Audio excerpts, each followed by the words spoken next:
ஆண்டவர் நமக்காகப்பட்ட பாடுகள், சிலுவைகள்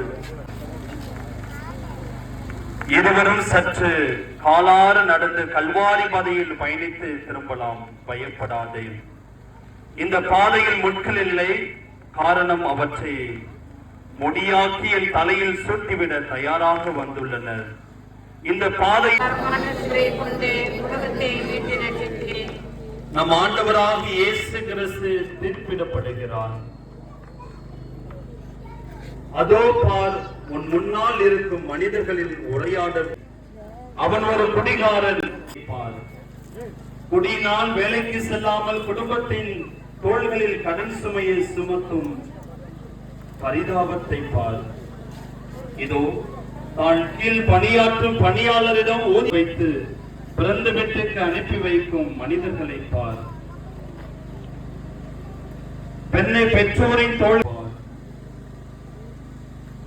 இயற்கையை அழித்து எத்தனைய சிலுவைகள் தன்னிலும் வலிமை குறைந்தோரின் தோள்களில் வலிந்து சுமக்கும் நபர்கள் நம்மோடு இருப்பதை பார்.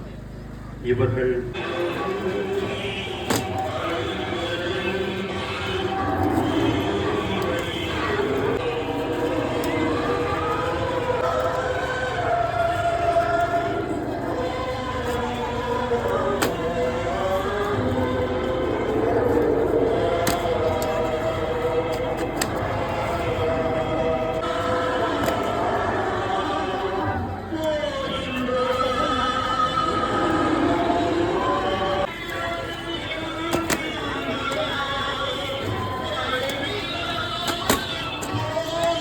அறியாமல் நடனம் ஆடுகிறாள்.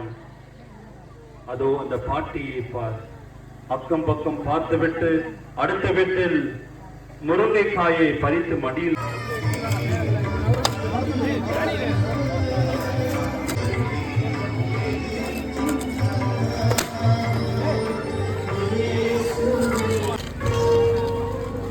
சென்றிருந்தால் மிகவும் அற்புதமாக இருக்கும். எனவே பக்தி முறையிலே நம் பகுதியிலே நாம் ஏற்றுக்கொண்டு இந்த நிகழ்வை ஏற்படுத்திக் கொண்டிருக்கின்றோம். எனவே இது ஒரு ஆசீர்வாதத்தின் நேரமாக மாற்ற அனைவரும் தங்களிடம் இருக்கின்ற மற்ற சிந்தனைகள் எல்லாம் விட்டுவிட்டு பக்தியோடு பங்கு பெற அன்போடு கேட்டுக்கொள்கிறேன். 4ஆம் நிலை. ஆராதித்து வணங்கி உமக்கு நன்றி என்று ஸ்தோத்திரம் செய்கிறோம்.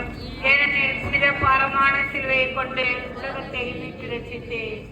நம் ஆண்டவராக இயேசு கிறிஸ்து தன்னுடைய தாயை சந்திக்கிறார். என் அன்னை அன்று என்னை சந்தித்த போது அது எனக்கு ஆறுதல் தருவதாக, எனது துயரமான சூழலில் துணிச்சல் தருவதாக, எனது இலக்கு நோக்கிய பயணத்தில் நம்பிக்கை தருவதாக இருந்தது. இன்று பலரும் பலரை சந்திக்கிறார்கள். இந்த சந்திப்புகள் பெரும்பாலும் சரவை சந்திக்கும் சந்திப்புகளாகவே அமைகின்றன.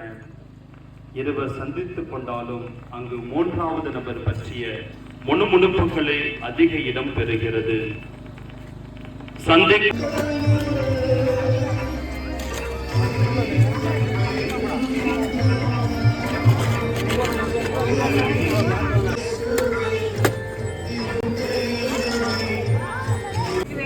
ஆராதித்து வணங்கி உமக்கு நன்றி என்று ஸ்தோத்திரம் செய்கிறோம். ஏனென்றால் பாரமான சிலுவையை கொண்டு உலகத்தை மீட்டு ரட்சித்தேன். எனக்காக சுமந்தவன் சீரேன் ஓராகிய சிமியோன்.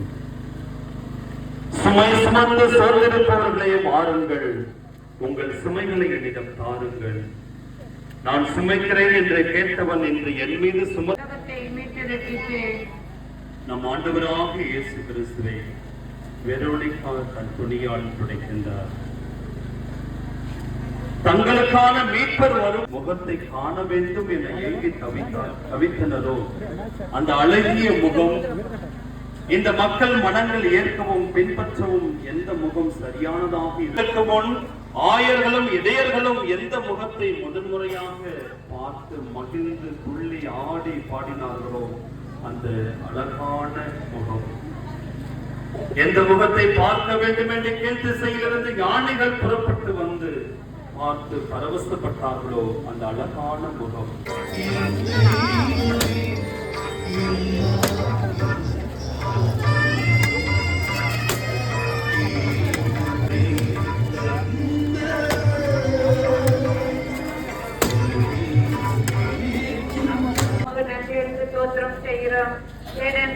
இந்த பாரமான சிலுவையை கொண்டு உலகத்தை மீட்டு ரட்சித்தேன். நம் ஆண்டவராக இயேசு கிறிஸ்துவை பார்த்து எருசலேம் பெண்கள் அழுகின்றனர். அதோ 8ஆம் நிலையில் வெளிகளில் இருந்து கொட்டும் கண்ணீருடன் பாதையோடு நின்றபடி பரிதவித்து நிற்கும் பெண்களை பார். அவர்களின் பாடுகளை பார்த்து அழுகிறார்கள். இரக்கமற்றோரின் அரக்க செயல்களால் கதையையும் அதில் ஒழுகும் குருதியும் கூட அவர்கள் கண்ணீருக்கு காரணமாக இருக்கலாம். எதுவானாலும் அவர்களிடம் நான் எனக்காக அழாதீர்கள் என ஆறுதல் சொல்கிறேன். ஆறுதல் பெற வேண்டிய நிலையில் நான் இருந்த போதும் கூட என் பொருட்டு யாரும் துயருடக் கூடாது என அவர்களை தேற்றுகிறேன். கண்ணீரில் விடும் பெண்கள், உடல் நோயால் வரிந்து வாடும் பெண்கள், உறவினர்களின் ஏச்சியிலும் பேச்சிலும் உள்ளம் நொந்து அழுதும் பெண்கள், நட்பிற்காய் கடன் வாங்கி கொடுத்து கடைசி வரை வட்டி கட்டி வாழ்விழந்த பெண்கள், பொருளாதார சிக்கலால் திருமணமாகாமல் இன்றும் மனம் உடைந்து கொண்டிருக்கின்ற பெண்கள், பிள்ளை வரமின்றி தவித்துக் கொண்டிருக்கின்ற பெண்கள்,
அன்னையின் மகள் காணாமல் திருமணத்தில் தன் தாயின் வேண்டுகோளுக்கு இணங்கி தனது முதல் அற்புதத்தை துவக்கிய நம் மீட்பர் இன்று உயிரற்ற உடலால் அன்னையின் மடியில் பிறகு வரும் தண்ணீருக்கு கரை போட்டு உலக மக்களுக்காக தன் தன்னை இழந்து யாக ஒருவாள் வீற்றிருக்கிறார் நம் அன்னை.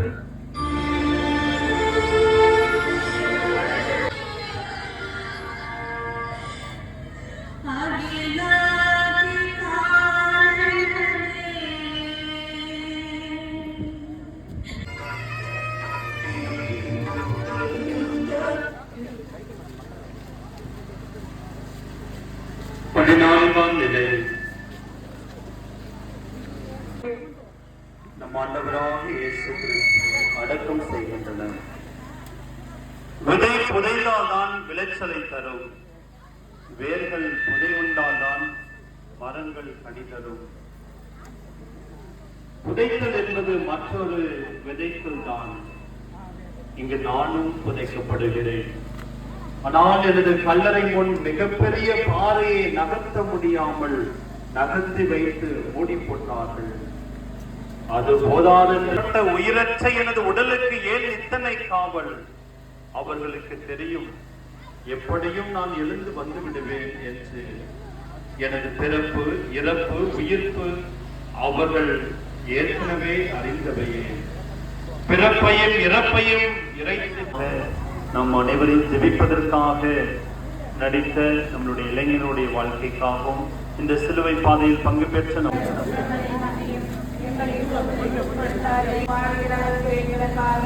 இப்பொழுதும் எங்கள் வேண்டிக் கொள்ளும். ஆமென். தந்தைக்கும் கர்த்தாவே, உம்முடைய ஜனத்தின் பாவங்களை பொறுத்தருள. என் என்றென்றைக்கும் எங்கள் பேரு கோப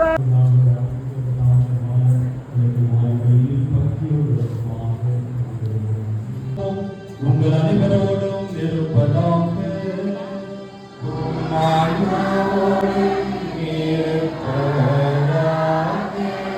அன்பானவரே, சமூகமே இந்த கல்வாரி பலியை கடவுளுக்கு உகந்த பலியாக, அன்பின் பலியாக, இரக்கத்தின் பலியாக, மன்னிப்பின் பலியாக, தூய பலியாக மாற்ற கடவுளுக்கு மனிதர்களுக்கு இயற்கைக்கு எதிராக செய்த ஒவ்வொரு குற்றத்திற்கும்